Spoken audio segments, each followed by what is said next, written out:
Sejam muito bem-vindas e bem-vindos a mais uma jornada nossa por aqueles livros que, olha, cutucam a mente, mexem com o coração e deixam aquele gostinho de quero mais, sabe?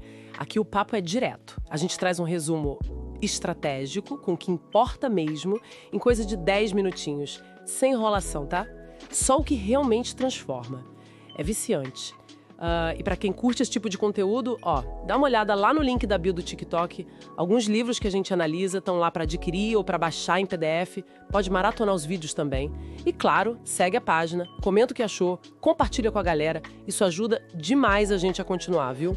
Bom, agora sim, vamos ao que interessa.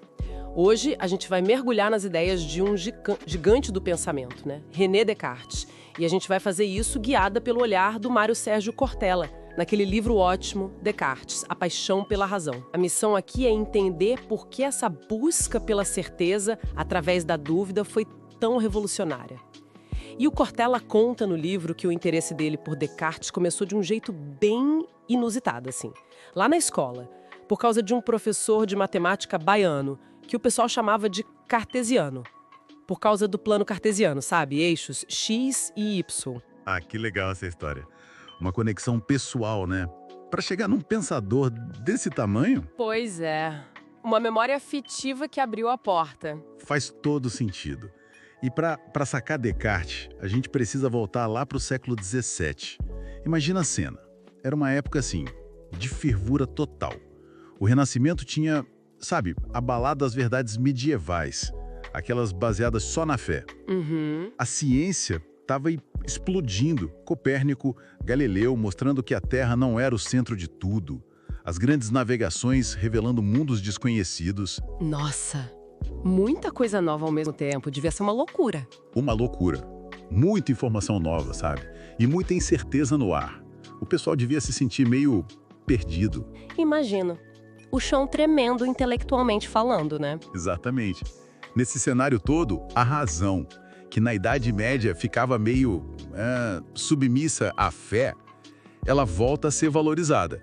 Mas aí vem a pergunta: como confiar na razão se tudo parecia tão instável, tão incerto? Boa pergunta. E é aí que entra o que o Cortella chama muito bem de paixão pela razão do Descartes. Essa busca quase desesperada por um fundamento sólido para o conhecimento, uma base segura.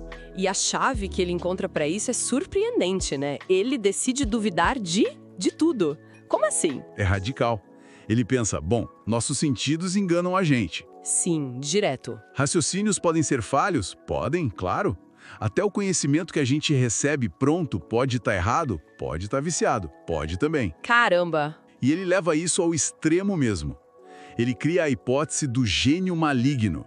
E se existisse uma força superior, muito poderosa e enganadora, que fizesse a gente errar o tempo todo, em tudo? Beco sem saída total. Como ele sai dessa? Pois é, parece.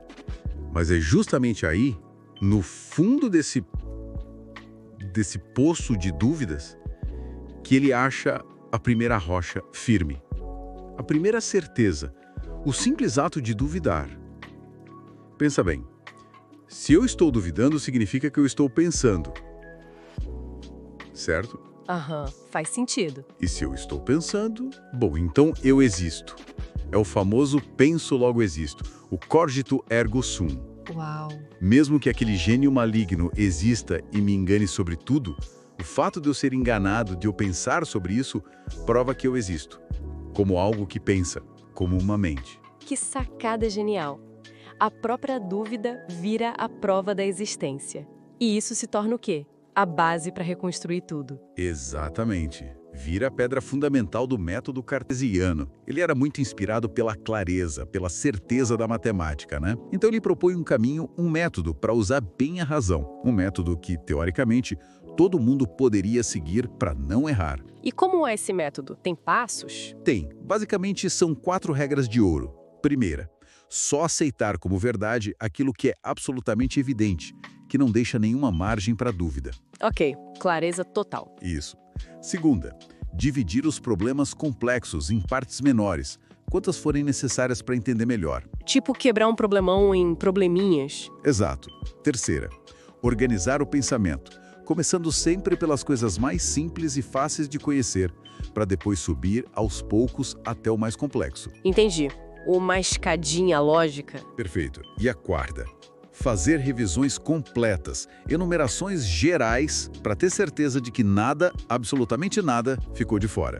Nossa, é quase um manual para pensar direito. A ideia era essa mesmo, universalizar um jeito de pensar. A ideia central que o Cortella aponta bem aqui, segundo Descartes, todo mundo nasce com a mesma capacidade de raciocinar. O bom senso, ele chamava. O problema é que a gente usa caminhos diferentes, métodos ruins, e aí se perde, comete erros. Ele queria oferecer o caminho seguro, para alcançar verdades universais. Faz muito sentido. E ele não era só filósofo, né? Deixou um legado imenso em outras áreas também. Sim, enorme. Na matemática, com as coordenadas cartesianas, que a gente usa até hoje para fazer gráfico, mapa, revolucionário. Na física também contribuiu. Mas, filosoficamente falando, a grande herança é essa. A defesa da autonomia da razão, do pensamento livre, a ideia de que cada um pode buscar a verdade por si mesmo. Mesmo ele sendo meio cauteloso, né? O Cortella menciona aquele lema dele, Larvatus prodeo, avanço mascarado. Talvez por medo, né? A época era perigosa, a Inquisição estava aí, Galileu foi condenado. Exato. Era uma prudência compreensível, sim. Ninguém queria parar na fogueira. Mas, mesmo mascaradas, as ideias dele foram dinamite pura. Elas alimentaram o iluminismo, toda a crítica aos dogmas, ao autoritarismo, aos preconceitos. E essa ferramenta que ele nos deu, a dúvida metódica. Essa coisa de questionar o que parece óbvio, de buscar evidência, de não aceitar qualquer coisa, continua sendo super poderosa hoje. Essencial, eu diria, com certeza. E isso me faz pensar, sabe? Num mundo como o nosso hoje, que a gente é bombardeada o tempo todo por informação, por opinião, por certezas que aparecem e somem, como a gente pode aplicar essa dúvida metódica do Descartes hoje? Para filtrar tudo isso, para encontrar os nossos próprios fundamentos, as nossas próprias certezas. É a grande questão, né? Como usar essa ferramenta antiga para navegar a complexidade de agora. Fundamental pensar sobre isso. Fica aí a provocação para todo mundo refletir. Lembrem-se sempre, um livro pode não mudar o mundo, mas olha, pode mudar quem o lê. E mais uma vez, para quem quiser se aprofundar, conferir os livros ou maratonar mais análises como essa, o link está na bio do TikTok. Sigam a gente por lá. Até a próxima!